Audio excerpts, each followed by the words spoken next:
This episode of Straight Outta Health IT is brought to you by Welling, your trusted partner connecting healthcare organizations, data, and innovation for a healthier community. Welling helps healthcare providers navigate complex challenges, from analytics and AI to workforce solutions and community health impact. Because at Welling, we believe when healthcare is connected, everyone thrives. Learn more at wellinkcommunity.com. Straight Outta Health IT, the mic stays surgical. Christopher Cunny moves vertical, purposeful. Strategist with the vision, breaking every system's cage. Guests unfiltered, flipping chapters every page. Industry talk raw, no sugar, no varnish. From policies to tech, the convo ain't tarnished. Blueprints unfold, the future in the dialogue. Cutting through the static sharp like a monologue. Change makers in the building. Welcome back to Straight Outta Health IT, the podcast where we cut through the noise, challenge the status quo, and get real about what's actually going on to transform healthcare. I am your host, Christopher Cunny, managing partner of IoTech Consulting, CTO for Ask Me Your MD, and proud host of what Straight Outta Health has called their 2025 podcast of the year, Straight Outta Health IT. So let's jump right into this conversation because I'm so excited to have this gentleman on the show. And we've been talking for quite some time. And the stars finally aligned, and I have him here. So I don't want to waste time talking about my accolades. Let's talk about what he's doing to transform healthcare. So let me ask you, I call him my tribe. Let me ask you something. If your hospital could stop a claim from getting denied before it ever got submitted, what would you do? What if your revenue cycle team could predict write-offs before they actually happen? Not next quarter, not next month, not right, but right now in real time. What if AI just didn't tell you what went wrong yesterday, but actually what went out today and fixed it before it actually went out, right? How exciting would that be? And what impact would that have on the bottom line for the organization? That's just not a vision statement. That's not just a pitch deck. That's really what's happening in hospitals across the country. And my guest today is a person who is actually turning that concept into a real reality. So we're going to go deep today, on what I believe is one of the most consequential, misunderstood areas of healthcare operations, and that is revenue cycle management. And we're going to look at it through the eyes of technology, and how technology is actually reshaping that through this amazing thing called Agentic AI. And who better to have on the program today than a gentleman and his team that are actually leading the way and using Agentic AI to address the challenges that exist in rev cycle management. Jeff Hatfield, he is the co-founder and CEO of 4 Points Health, a healthcare technology company focused on transforming revenue cycle and operational workflows through the use of agentic AI and intelligent automation. Jeff is the creator of the Agentic Claims Integrity System, or ACIS, a platform that combines predictive analytics and autonomous agents to proactively predict and prevent denials and write-offs, reduce administrative burden, and improve financial outcomes for hospitals, offering a 10x, again, let me repeat, a 10x or greater return on investment. His work centers around moving healthcare AI from retrospective insights to real-time execution, with a strong emphasis on explainable models, governance, and operational trust. He regularly works with rural hospitals, large healthcare systems, and academic medical institutions in helping them navigate the complex payer and EHR environments. Welcome to Straight Outta Health IT, Jeff Hatfield. Awesome. Thank you, Christopher. Great to be here. Happy to have you, man. Excited to have this conversation with you and look forward to jumping into the meat and the potatoes of this. But before we do that, I wanted the audience to know, actually, who is this guy? I met Jeff, quite honestly, at a bar. It was a bar at the conference. That's right, pre-conference, but it was at a bar. And we began having a very lively conversation about what each of our organizations are doing. And I immediately fell in love with this guy and the work that he's doing in this space. So he's got a story, and I want him to go back to the beginning. Now, how did you end up in health tech? Because, let's be honest, everybody doesn't wake up, today and say, I'm going to fix rev cycle. Right? Walk us through that journey and how it got you to where you are today. Yeah, so I've been in tech consulting my entire career, so that goes back a ways. But it started. My wife had breast cancer at 35, and extremely aggressive and very scary. We went through the first round, went to remission. We thought everything was great, and then it came back and with a vengeance. And I was pissed. Exactly. I was just the first time round. I just kind of let the oncologist and everybody kind of take care of it. Then the second time, I was like, I've got to do something. And you're sitting there, and it's terminal, and you don't have much time, and then you're sitting in a hospital, and you just feel like nothing's happening. Exactly. We'll go get labs or do something like that, and it'll be 5 days later before you talk to the oncologist, and I couldn't stand it. So I kind of took over. I kind of, or as her main. You have to be your own advocate. You have to be the advocates for your loved one. Yeah, exactly. And it wasn't like like I said, the team, everybody was fantastic, but stuff was just for me to wait for. So I would go down. I got to know the lab techs. I would go down after she had, this is just one example, and I'd get to know them, and they would explain to me what they saw. I would take that. I'd go back upstairs. I'd go find the oncologist. I'd go to the nursing station, knew everybody, and they'd say, well, she's down in this other room. And so I'd stand outside. And she'd come out, and she's like, I'm really busy. I got this. I said, great, let's talk while we walk. I'd say, here's what, what do you think? Should we do this? Should we do this? And, so I was cutting, time from like a week down to like a matter of hours. To where we could make decisions and get things moving. Now, granted, at the end of the day, it I don't know if it helped or not. Made me feel a lot better. But what happened afterwards, and she died. I guess about she had it for 3 years, and then she and I kind of reflected back on it and thinking, wow, that the behind the scenes stuff in the hospitals and healthcare is just horrible.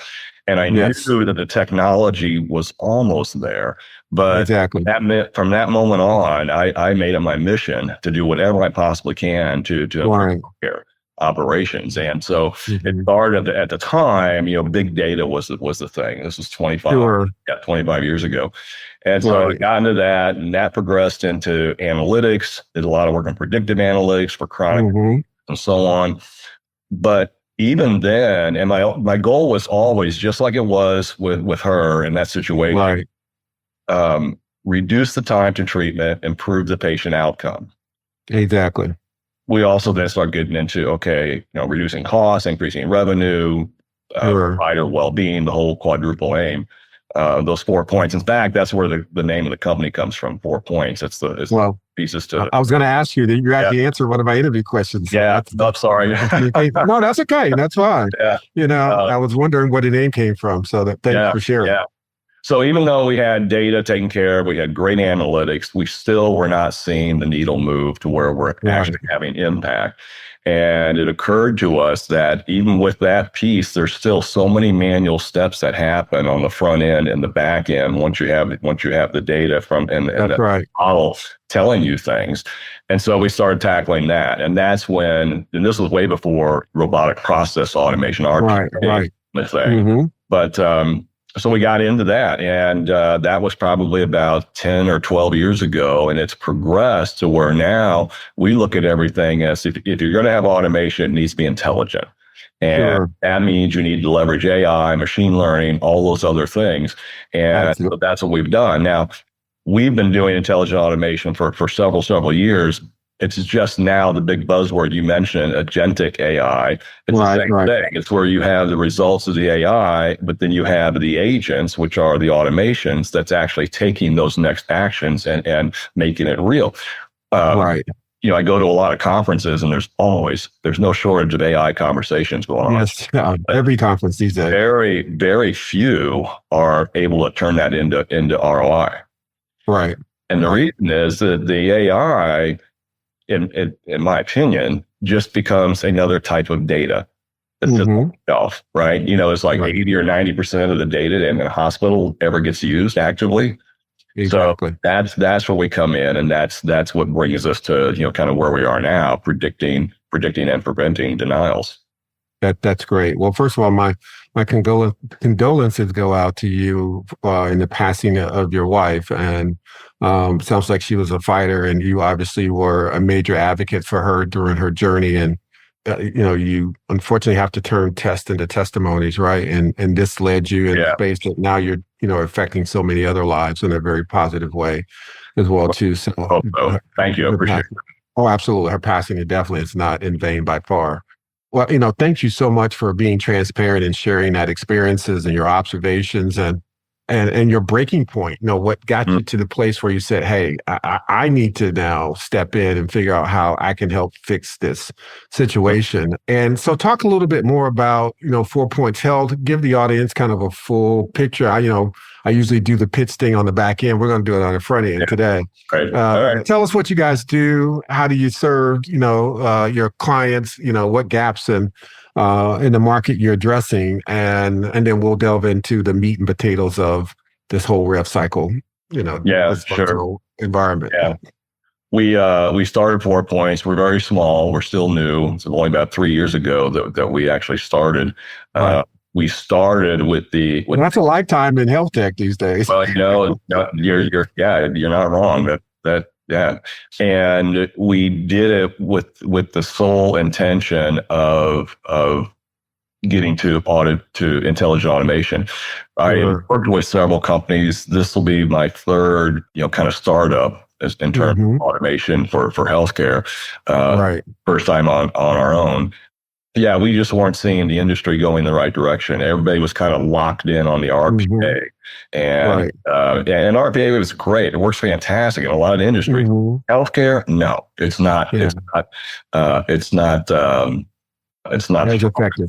Yeah, that's right. It's so many variables and so on. You've got to put that data together with it and use the intelligence and the analytics. So we're doing that in rev cycle, as you mentioned, but that same model that we're using, we're now taking that over to the clinical space as well. So interesting. For areas where there's a lot of manual processing that's going on, and it's just not effective. So we're looking at care management, another area, and then discharge management, because you can think of all the different hands that are in discharge management or care, and all the handoffs and everything else. It's messy. So that's what we're doing. That's great. And as a former patient myself, going through the process, and CIO as well, understanding the technologies behind that, we definitely have quite a bit of ways to go to continue to streamline these processes. I remember when coming out of the hospital, trying to get discharged, how long it took for that process to take place, because the systems were so antiquated, and the processes were not as efficient as they could be. And to your point, it still was a tremendous amount of manual processes that had to take place in order for that to happen. And so our target there in discharge management is to reduce the early readmissions. Right. Exactly. We can zero in on that. It's better for the patient. It's better for the hospital. It's better for everybody. So we tend to pick within a broad area of hospital operations. What is the key target we want to drill into? If we do that, then we see all the other good results follow along with it. But I think that makes sense. I think a lot of and I've heard this on some of your other guests have been the same thing. The technology's there, and healthcare needs it so badly, but absolutely, healthcare has grown up in just such decentralization, such interoperability issues that I see a lot of technologies that come out focus on one of those. So they're like point solutions. There isn't really much out there, even with the EHRs, that where you can say, okay, it's covering everything. And That's right. And when we talk about processes going back and forth, I think that's where a lot of it breaks down. Yeah. I think you have to look at it holistically. I did want to take a step back for, maybe the one or two people who are listening to who don't have a good understanding or a clear understanding of what this whole process is around rev cycle and the challenges that exist. So I wanted to just kind of give a high level overview for the listeners and then get you to comment as well too. Here's really where we are as an industry. Rev cycle management has always been the financial engine of healthcare, but it's also been one of the most broken, to our former comments we've been making, the most costly and the most operationally exhausting systems in the entire healthcare enterprise. We're talking about a function that actually impacts every part of the clinical encounter, every payer relationship, every dollar that flows in and out of that healthcare system is driven through the rev cycle management process. And unfortunately, the numbers tell an interesting story about the U.S. healthcare system. It's estimated that we lose about $260 billion every year to claim denials alone. That's it for a second. $260 billion and what the impact would be in healthcare if we could recover that.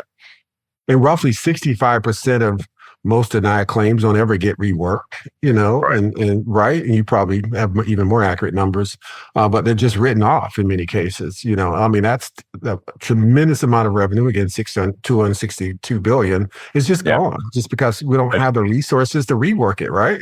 Yeah, I've seen numbers as high as 80%. Yeah, I'll take your word for it. So 60 to 80% just don't even get the opportunity to try to recover that revenue. And that's not a technology process, but it is a systemic failure at the intersection of people, process, and technology, right? Right. And so here's where it gets real interesting in my mind. For the last decade, the industry's answer to the problem has been, to your point earlier, kind of reports, retrospective data, KPIs, kind of a look back on what took place. And that's a step in the right direction, because before we weren't even doing that very well.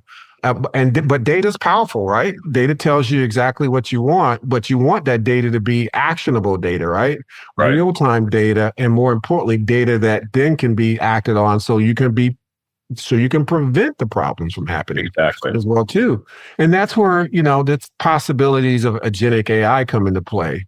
I want to be precise here too, because this term is getting thrown around a lot, in the industry. Agentic AI is not a chatbot, it's not Copilot that waits for you to ask it a question. Agentic AI is autonomous, goal-directed, capable of taking actions based on insights, not just generating output. And in the context of rev cycle management, that means AI that just doesn't flag a potential denial, to your point earlier, but it actually intervenes, right? And the workflow to prevent it. And AI doesn't just service the problem, but it actually executes on the response. So as I kind of wrap up my commentary here, we're in the early stages of this shift, right? But the trajectory in my mind remains pretty clear. There was a 2024 survey that came out by the Healthcare Financial Management Association, HFMA, that found that more than 70% of hospital system CFOs identified AI-driven automation as a top strategic priority for them for rev cycle over the next 3 years or more. But yet only fewer than 20% have actually reported the implementation of AI-generated types of technologies to address rev cycle operational issues today. So there's a huge gap that exists still between the strategic priorities and the operational realities. And I'm just curious, from your perspective, why is there still this gap in healthcare, and why is it that innovators like yourself are still not? They should be beating down your door, right? You shouldn't be knocking on their door. They should be knocking on your door and say, hey, we need that product. Why do you think there's still this gap that exists today? Well, I think the AI piece is easy. The automation piece is hard. Right. And it goes back to what I said just a few minutes ago, the interoperability challenges still. And I think it's also just a mindset of what people are used to. So, for example, we have clients And when we talk about our automations, they say, let's automate denial management. Sure. Well, wouldn't it be better if we automated denial prevention? And Exactly. like, let's prevent the denial from happening. Yeah, I said, look, if we just we go upstream and we start fixing where those problems are, your backlog of denials is just gonna tank. It's just gonna go away. So it's things like that you see all the time. And I think another part of it is there's an over reliance on EHRs. Sure. EHRs do a fantastic job, managing patient accounts, tracking things, but they're not a quality control. You look at the top 3 or 4 and look at none of them have a true quality control measure in there, and they vary differently, but they also have a ton of workarounds. That's right. I was working with a client early last year, and they wanted us to fix their credit balances. They have like a daily average of 18 and 19 million credit balances. Sure. Great. Let's go take a look. When we opened up their EHR, they've got 830 different work queues, different groups. And what had happened was they were splitting it up, alphabetically. One person takes this group, another, or any exception. They say, okay, well, let's just put it in this other work queue. And so like that, it becomes very, very difficult for someone to say, okay, how do we handle this? Where's that standard there that we start working on and start pulling through? And I think also probably how do we do to your point, the quality control, understand what's the systemic cause of all these exceptions that are happening, and starting to address those, because they're just heads down working the problem and not thinking about how to solve it so it doesn't happen again. Right. Yeah. And back, to what, AI is easy. So there's a lot of companies and solutions out there that will predict denials. Right. That's really taken off. And then that's great. But we talk to people who say, I'm using ABC's denial predictor. So, hey, how's that? They said it's horrible. They said now all the denials are, but we don't have nearly the people to go and work those. So exactly. Still thinking of on the back end. And so you look at end-to-end rev cycle. Let's say there's roughly, let's just say 20. Let's say there's 20 distinct steps from patient intake all the way to the remittance process. Right. Every single one of those, we have an automation for every single one of those steps that can eliminate the manual need, reduce errors, improve quality. How do you take that now? Let's say a given hospital has, 6 key payers that they deal with most of these. Say the majority of their claims are going through these 6. Well, now you have to multiply those 20 steps by 6 in some instances, right? And and so it's very difficult to go from where you have no standards, you have no controls, to where you've got that level of automation that's being applied. And there's different ways that you go about doing that, but I think there's a lot of reasons, Christopher, where we're just not seeing this working yet. And I think to your point as well, and I think some of the commentary I made earlier, and that is, the traditional model has been looking at data, once it's gone through the process, and now evaluating the challenges associated with that after the fact, versus getting ahead of it and being more proactive and saying, because we've got all this previous data, we see where the patterns are and where the issues are. Now we're going to put fixes in place to hopefully avoid those patterns from occurring for the next claim that gets processed. Right. And I think the other side of it too is, in order for this all to work, you've got to have a closed loop system. Sure. So when you identify the claim, you fix it before it ever goes out. Once it gets to that 837, it goes out. Now you got to watch for the subsequent 835 to come back and say, okay, did we indeed fix that claim like we anticipated? Or did we miss something? And then we did, okay, great. Well, let's tweak our algorithms and let's back in. That's where the machine learning becomes critical. That's right. Critical. The other part of it too is very interesting. what we found is if you do that, if you develop that closed loop, now you're not taking care of denials, but you're also identifying payer behavior. Exactly. Very more important today than it has been with the way AI is going on both sides. AIs now, providers are trying to get their AI. Sure. It's like an arms race, right? It's right. But yeah, so let's say, for example, a claim is fixed through this process, and you've got like 10 claims, all of them all exactly the same. There's no reason why they shouldn't all be denied. And suddenly you find from one payer, now they started denying this. Okay, so that's a red. Okay, what do we need to do? Do we need to get some, talk to them? Do we need to check our contracts? What has to happen there? That takes some effort to put. Takes time, takes labor, manpower. To your point, if it's not automated today. Right.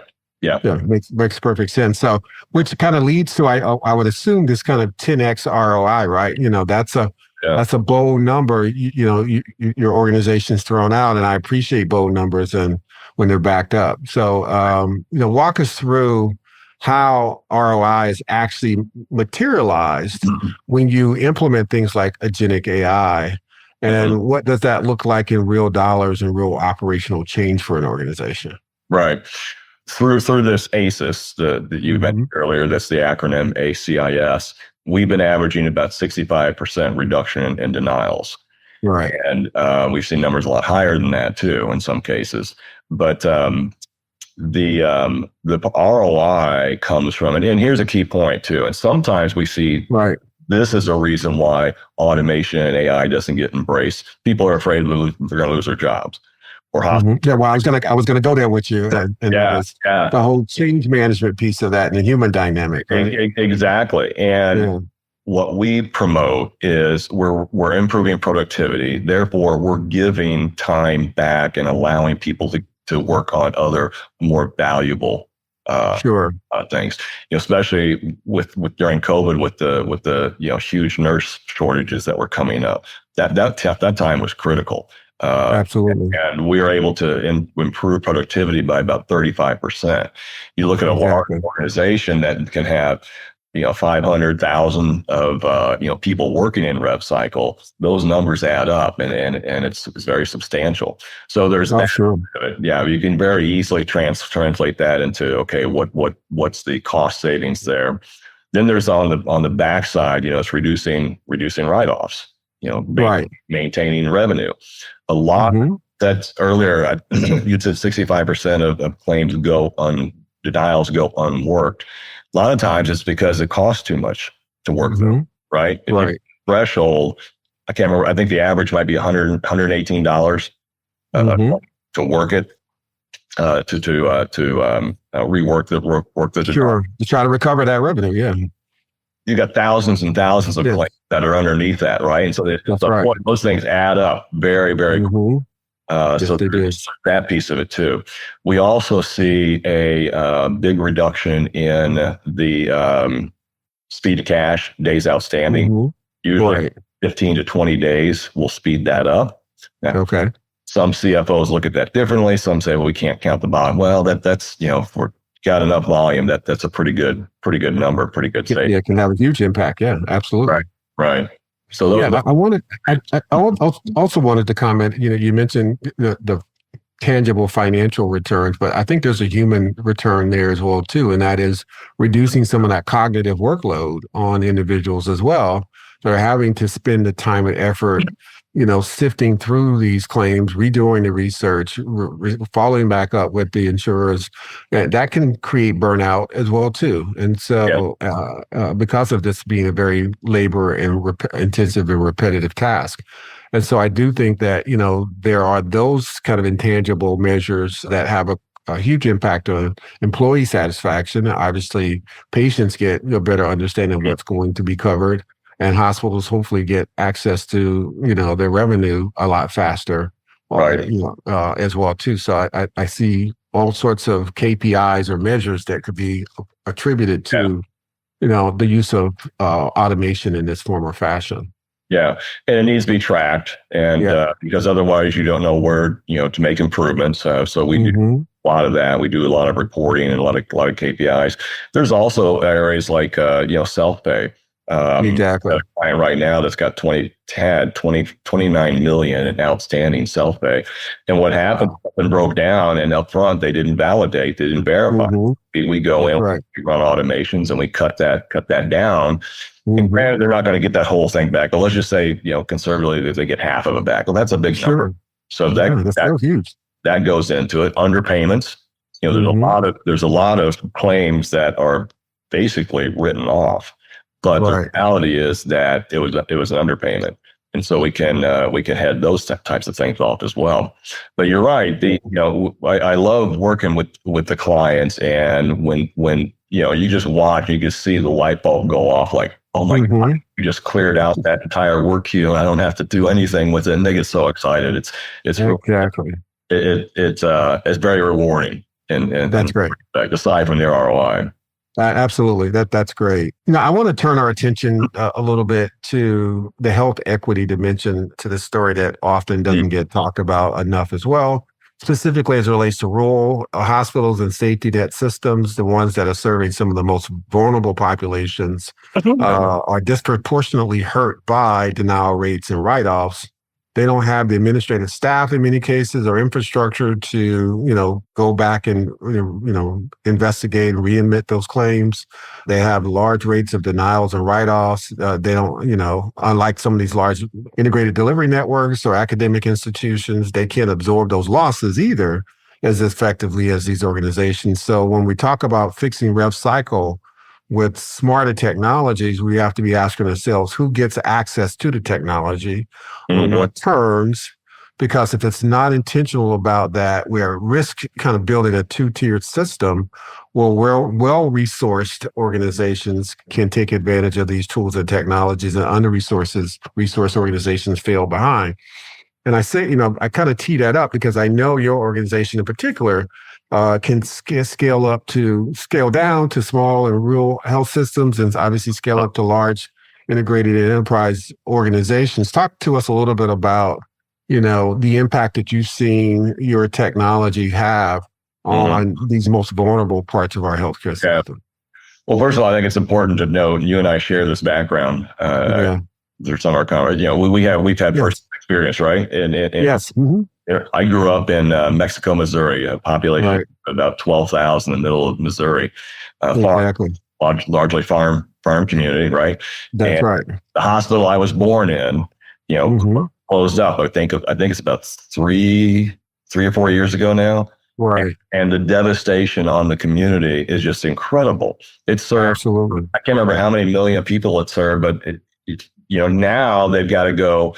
They've got to drive far away for anything. Sure, that's right. Tragically, and it just, I don't know. It can be devastating. To your point, the hospital not only obviously provides care to a community, it serves as a major economic resource for the community, for jobs, for creation of other businesses that support the hospital. And when those institutions are forced to close, it can literally devastate communities, to your point. Yeah. And there was a lot of discussion at the last conference you and I were at. There were several, it was AI and then rural. Right. Exactly. Like that's been it. But I know a lot. That's right. We're talking about, really to fix rural, that you need to have, pay reimbursement. Regulations need to be changed. And I don't agree 100%. However, that's going to take some time. Right. These are political issues, regulatory issues. They don't happen overnight. That's correct. So what we're trying to do with what capabilities we have is make sure that we take the cost of this technology and we get that scaled down. Right. Rural hospitals can afford it. Exactly. And lots of different ways that we're doing that. But that's really the bottom line. These hospitals have the same problems the large hospitals had. The large hospitals can afford that technology. Rural can't. So how do we make it equitable to your equity? How do we make it available? Make it more equitable, available, affordable. Absolutely take advantage of it. Absolutely. Well, I commend you and your organization for being able to give that access to those organizations that are in those most vulnerable communities as well. I have a kind of another tough question as well too, and I'll ask it because I think it really at least matters to me. Is there a risk that AI revenue cycle tools will widen that gap for resource systems and for rural and safety hospitals? How do you make sure that these technologies are affordable? I mean, we talked a little bit about it, and you guys have kind of figured it out. How are you doing that? I mean, if that's your secret sauce, you don't want to give all the detail, that's fine. But in broad strokes, you can talk to that. And do you see that as a potential risk as AI continues to permeate our industry? Are these less resource organizations going to be left behind the curve? Yeah. I don't know. I worry about that too. And I mean, we're pretty far down the road. It would take someone, a while to catch up to us. So competitively, I'm fine. And good for you. Right. The other side too, I always say this, hey, we can't tackle all of healthcare. If something we're doing, someone else can go do, and just that's what's going to have to happen. It's got to be more companies like 4 Points is out there doing things. But I'll say this, that there's several key things that we've done. We have, so the core automation, it's normally done by the handful of RPA platforms. Sure. Right? And they will typically charge for like one bot, one automation, one bot running an automation. You have to pay a yearly subscription to, it's all subscription. We've managed to get deals where we do it on consumption. So a very small hospital that only needs 1 hour a day to run all of its pre-authorizations, for example, on an automation. That's all they have to pay for is those 60 minutes. They don't have to entire. So that's a huge drop in the cost. Almost like a utility model you use based on your need, your demand. Right. And you only pay for that. Right. Yeah. The other thing is we leverage, we've got teams offshore, nearshore, got teams in India, Romania, Guatemala. Now, granted, we don't want to be sending PHI over there, but we build foundationally things that we can bring back over and then plug in data, and we'll have to do the testing and things like that here. The other part of it is we know that within, regionally, and right now we're looking state by state, and that's where you and I, we've had some conversations about Georgia Hospital Association, right? Exactly. The other one we're talking to in Idaho and several others, but what we're doing is if we can take, like, let's say a group of 20 rural hospitals in a state, and we can build the solution once and serve out from a central point, that is probably one of the biggest cost reductions that we can do. Makes sense. And I think more and more companies are going to have to, in order to solve this, I think more and more companies are going to have to start doing those types of things and figuring out, instead of it being $1 million, it's $100,000. How do we get to that point? Absolutely. And make it scalable, to your point, and meet these organizations where they are. If you're really committed to, making changes in healthcare, you'll think about this not just as, what your bottom line is going to look like long term, but how you make this a sustainable solution that healthcare organizations can actually take full advantage of as well. Yeah. But the time has flown, I can't believe, we're knocking up on the end, but I do have kind of what I call my rapid fire session. I'm going to ask you kind of a series of questions, and it's kind of like your Rorschach test here.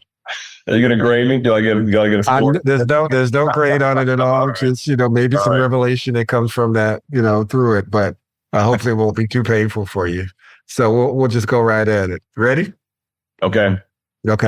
What's the biggest myth about AI in healthcare at RevCycle right now? The biggest myth. That's a good one. That's a good one. Yeah. I think the biggest myth is that you have to within RevCycle. Within RevCycle. That you have to use LLM, large language. Oh, okay. Because as a matter of fact, it's the opposite. because you start going outside, every region, every hospital kind of has their own things. You start getting very skewed, incorrect information. You start broadening that out. Right. Interesting. I didn't know that. That's a new info for me as well. Okay, next question. What's one thing a health system CFO needs to stop doing immediately? Stop doing. I would say stop spending money with other companies and spend it with us. I love it. I love it. Yeah. I know there's a lot there. I think I will say this. I hope I don't get in trouble for this. We see the claims going through. We see exactly what's happening. Right. And denials are, I don't know if it's an all-time high, but it's up above 12%. Exactly. Write-offs, which used to be around 5 to 6 or 7%, now suddenly down to like 1% or less than. Right. Now, at the same time, margins aren't going in the right direction. So that's happening. I mentioned underpayments earlier. That's a huge source. So I think CFOs, and again, well, I'm not naming any names, but so if you're ignoring things like that, you need to stop that, and you need to really dig into it. Okay, no, good answer. Just a couple more here, and I'll let you go. Good. Yeah, one metric that tells you that ACIS is actually working. Yeah, the number of claims that get reduced. Okay. And I mean, number of denials that get reduced. Right. That's right. Good. The last question: one book or podcast or resource you would recommend to every health IT leader? Book, podcast, resource. Well, your podcast, obviously. Well, I was going to say that's a layup right there, dude. What a softball. I figured you get it. But no, seriously though. Yeah. I enjoy Vecker's. Okay. I get a lot of good stuff from there. Yeah. And I'll tell you, have you heard of Union Health? I have. Yeah, we just signed up as members. Just so for if anybody doesn't know, you might remember the advisory board, which did a lot of resource years ago. They got acquired Optum. Exactly. And, not too long ago, a group of leadership from Optum went and kind of I don't want to butcher this, kind of developed an advisory board. Sure, exactly. And man, I was just blown away we went to a conference and just walked through a lot like what you and I are talking about here. Sure. Also more broadly, the overall economics of it. And so I would say for any healthcare executive that's out there that's interested, I'd say Union Health. Union Health. That's great. Right. And if you want, I can send you any information on it. But yeah, sure. We can always add it into the notes as well too. And I can tell you in my days as an active CIO, I used to use the advisory board quite a bit. In my education, resources, tools that they had, to help our board and our leadership understand some of these more complex issues that we're dealing with in healthcare today, especially health tech. So yeah, it's interesting to see that evolve into, now Union. So last question, I promise, very last question. If someone wanted to find out more about 4 Points and about, or you in particular, your journey, what's the best way for them to get connected? Certainly LinkedIn. Shoot me an email, jeff.hatfield@4points, FOUR points, POINTS -health.org. Wonderful. Thank you so much. Well, this has been exactly the type of conversation our audience actually needs to hear, real, substantive, forward-looking and unfiltered. But before I let you go, any final thoughts for our listeners today? No, I hope it was helpful. And I love sharing. I love talking about these types of things. And if anybody wants to know more about some of the clinical things that we're getting into, I'd be happy to share that as well. But I do have passion behind this. And, I want to do everything I possibly can. I do fully believe the more companies, more people that understand this type of thing, we're going to fix a lot of these healthcare problems. Yeah, absolutely. And again, turning your tragedy into a testimony that's impacting, the broader community.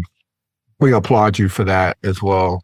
Jeff Hatfield, co-founder and CEO of 4 Points Health, creator of ACIS, and one of the real builders in this space. Thank you so much for taking time to come out to hang out with me on Straight Outta Health IT. I really appreciate you, man. Anytime, Christopher.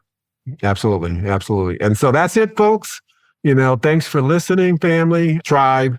If this episode hits you a little bit differently, you know what to do, right? Subscribe, share it with your friends, someone that needs to hear it, someone you don't even care that much about, because we can all just insights, and grow as human beings and healthcare professionals. So again, in closing, I'm Christopher Cuddy, and this has been Straight Outta Health IT. Until next time, stay innovative, stay equitable, stay straight out of health IT, and keep pushing the envelope as it comes to health innovation. We have to use these technologies to improve the quality of care. Thank you so much. Take care and God bless. Change makers in the building, can't ignore the sound. Truth gets spilled, innovation breaking ground. Straight out of health IT, where the talk stay free. Tune in, turn up, this is where you want to be.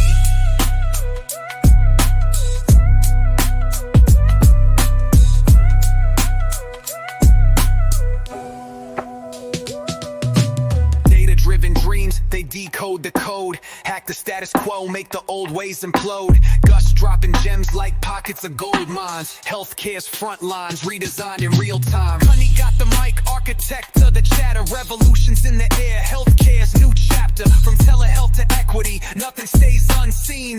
This is more than a podcast, it's the dream machine. The system's pulse is beating to the sound. Voices of change.